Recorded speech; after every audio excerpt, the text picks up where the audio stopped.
هغه ورور چې یاوي زما په بدن باندې هر ټیم دردونه وي، بې سکونه او بې ارامه یم.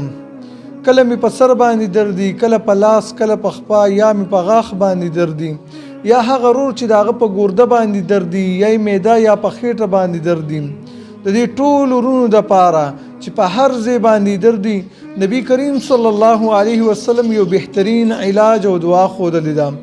ډېر خلک کله چې په غاښ باندې درد راشي نو هغه لاړ شي زیارت ته او هلته کې میخ راوالي او په ونه باندې ټک وهي.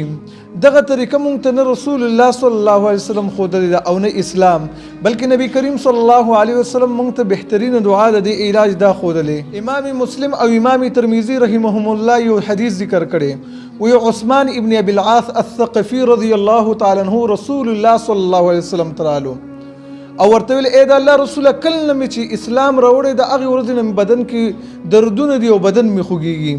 نبی کریم صلی الله علیه وسلم ورته وفرمیل ویل دا خپل لاس په هغه ځای باندې کېږده کوم ځای چې دردمند دی او بیا 3 ځل داسې ووایه بسم الله بسم الله بسم الله، او 2 ځل د هغې نه وروستو دا ووایه اعوذ بعزة الله وقدرته من شر ما اجد واحاذر، 2 ځل دا ووایه.